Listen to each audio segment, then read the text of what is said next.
It's time to pop the champagne. Woo. Woo. Hi guys, I'm Ghost Jones and welcome back to the Ghost Jones YouTube channel. Today I have the bozo himself, Mr. Donté. Hey. Donté is a fashion designer and he has a clothing line called BozoBoysOriginals. And recently he just had an amazing event called the Big Top. Guess who doesn't want to be under a big top? So tell us a little bit more about Bozo Boys and how this came about. I originally came up with the idea for the name just based off of the fact that I knew that when I came out with a collection or just clothes in general, I wanted them to be more than just clothes. I wanted them to really have a message. In brainstorming, I knew that what message did I want to get across, and that was the message that we as, queer individuals and people of alternative lifestyles, we're not taken serious in the community and in the industry and just in, the world in general. And I think of jokes, I think of clowns, and when I think of clowns, I think of bozos. And I know we all know like a bozo or two out there. Okay, that's really cool. So how did you come up with the concept for your event? Because this was your first event.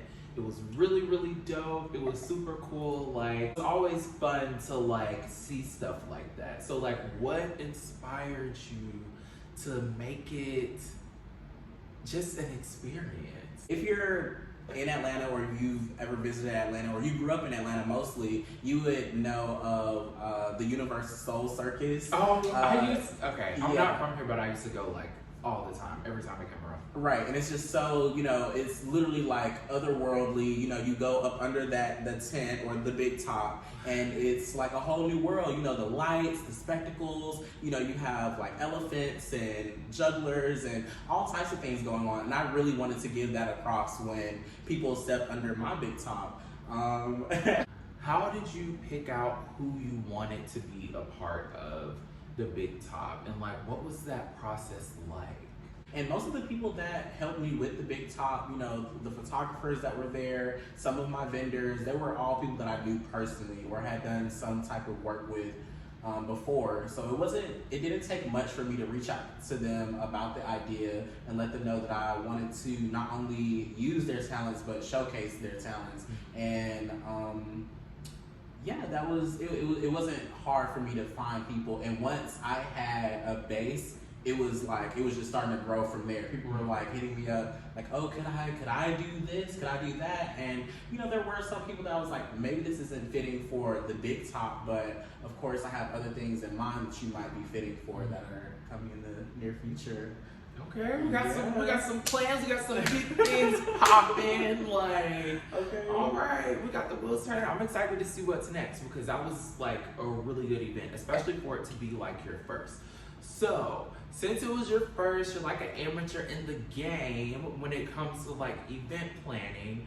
Did you come across anybody or groups of people? Was there any pushback when you were trying to find people booking venues? What was that like? How do you handle that?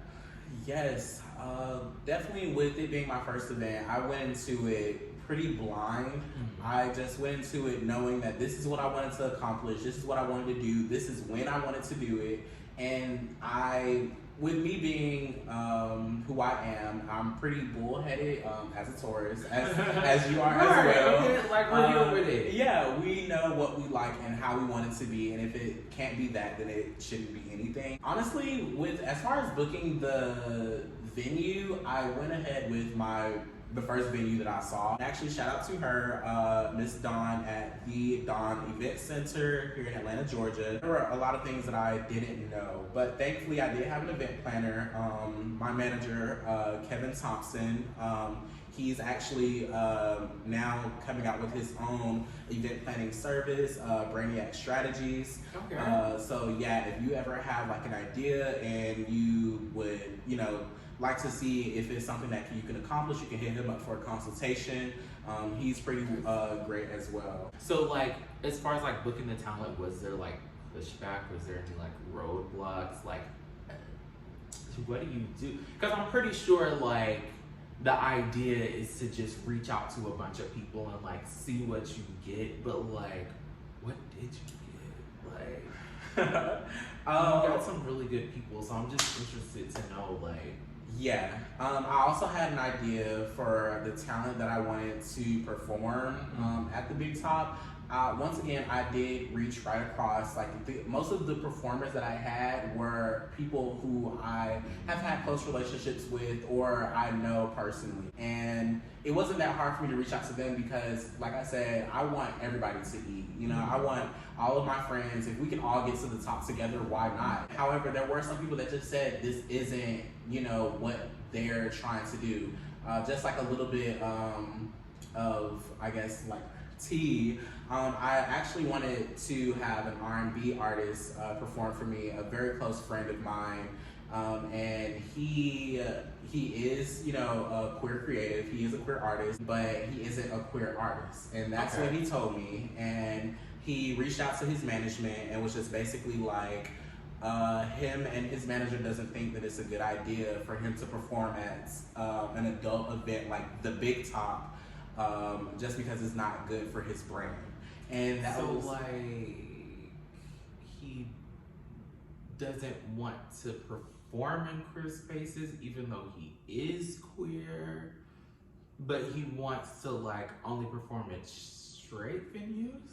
Him and his management team really just didn't think that that was the image that they were trying to go for. I'm all about, you know, image, and I can completely respect that. But there was a little bit of, that was my first time seeing this isn't, you know, not everyone's gonna think this is a great idea. So like when you say you want everybody to eat, of course, like we love that. Yeah. Did you like, because I know like you had different vendors there, but did you ever like possibly have the idea of bringing in like other designers in the area or like anything that's like kind of closer to what you do? I wanted all my vendors to be something that could be an activity, or it's just something that you could, like I said, be an experience. I didn't want the other vendors to be clothing brands because of course I wouldn't want any competition with me being a new designer. I'm just being straight up. I mean, but the event is about, because you're not gonna sell what they sell. Yeah, exactly. And I eventually got past that, and I reached out to other designers that I personally looked up to, and I reached out to them and was like, hey, is there any way you would like to set up like a pop-up shop at the Big Top, and you know, this is what I'm trying to do, and I got nothing back. For me, it was like, I understand, you know, like I said, when it comes to your image and it comes to your brand, this is like your child. So it's almost just like letting your child go out and play with, you know, the new kid and things like that, you know? So people are overprotective when it comes to their brands, and I respected that. I didn't, you know, I have pretty tough skin, but it was like okay.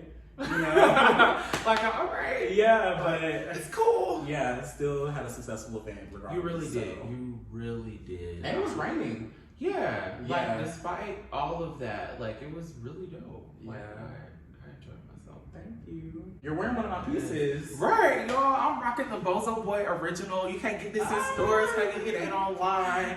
Oh my God. Oh yeah, you do have a website. Okay, let's talk about the website. Yeah, it actually is online now. Yes. It's this piece along with some other pieces is up for pre-order. This along with this very beautiful red coat. They're all up for pre-order. And yes, you can get it at BozoBoysOriginals.com. So that's BoYZ BICTH.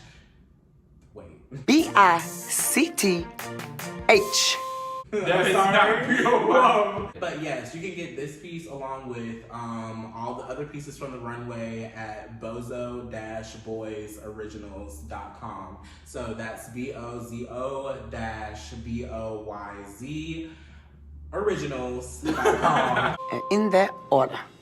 I'm not gonna spell originals. You don't know how to spell, okay? Okay, look, it's a cute little I can spell it. ORIGNALS. IEDEP, okay?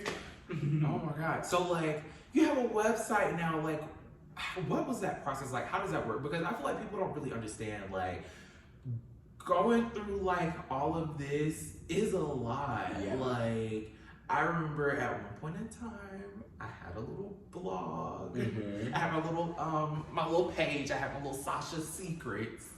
I get it, but I just love that from Girls Trip. No, Yeah.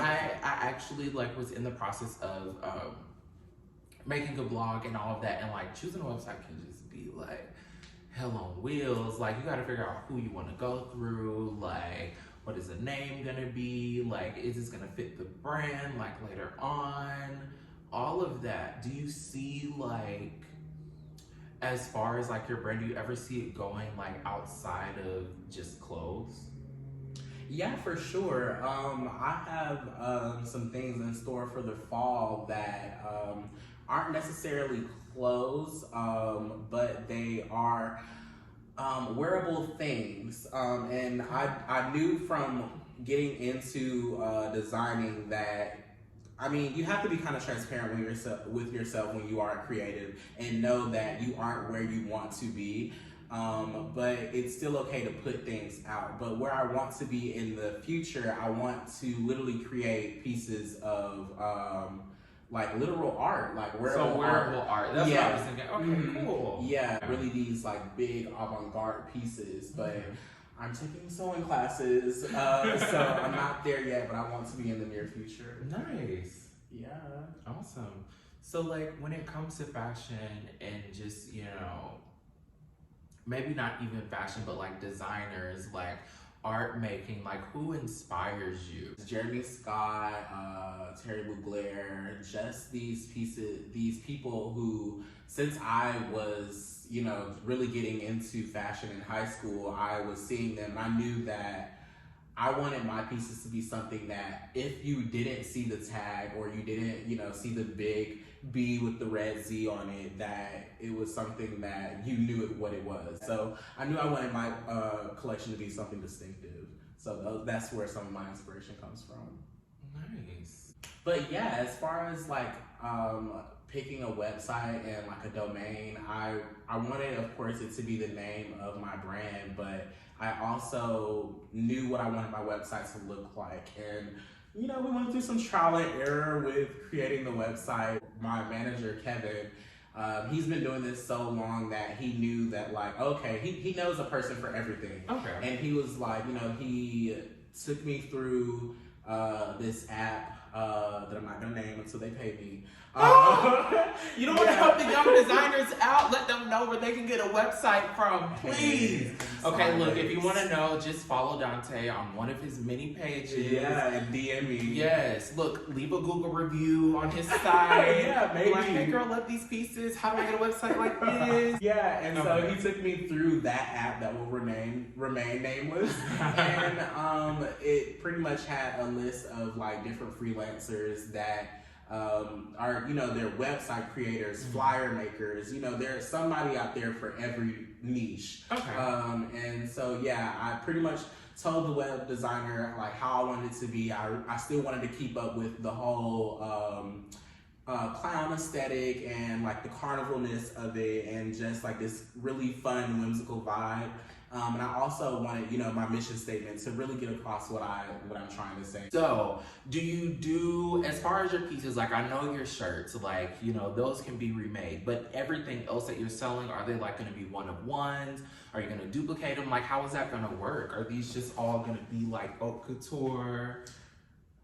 Well, I know the Crimson Coat that I debuted on the runway, which was my opening piece that I wore. Yes, we love that. Yeah, it's really huge. It's like something that, I mean, it takes up like most of the space in my closet.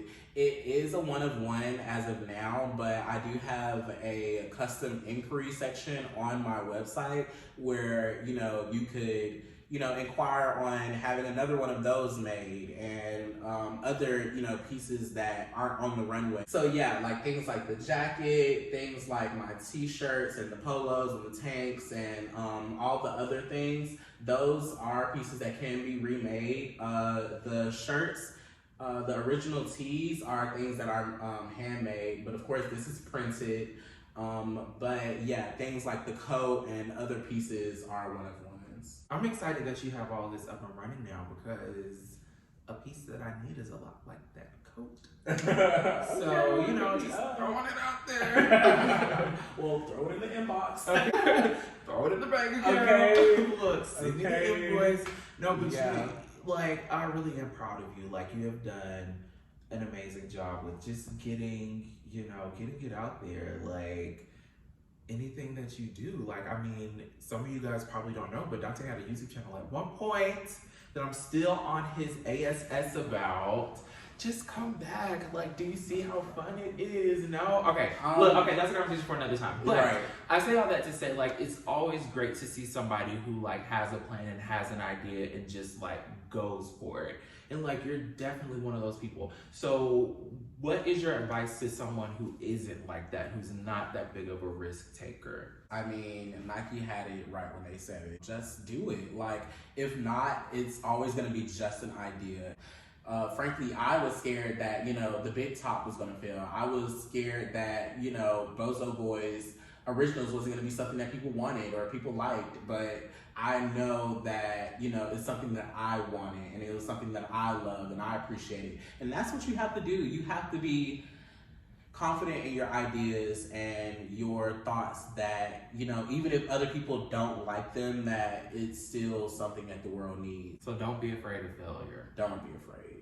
That's some good information, guys, for you Yeah. to hold on to, put a pin in. It's a nice little golden nugget. Yeah. You know, don't listen to the naysayers because they don't have an event, you know? So, yeah. Cheers to that. Well, I think that's all that we have. Do you have anything else that you want to say? No, make sure you guys check out my website. Once again, that's bozo-boysoriginals.com and pick up some pieces from the runway or pick up my Bozo Boys Originals tee. And please stay tuned for the event section of my website because there will be plenty more events like the Big Top and even bigger coming up soon. So yeah, stay watching. All right, well, you guys know where to find Donté. I'm going to put all of his social medias, his website, all of that good stuff is going to be in the description box below. Do not forget to like, comment, and subscribe. I'm going to need y'all to do all three of those things, please. If you guys enjoyed this video, there's going to be a whole lot more like these. There actually are a couple of them out there. I got a couple interviews now. We ain't did it in a minute, but they there. Okay, she's working. We'll talk to you guys later. Bye.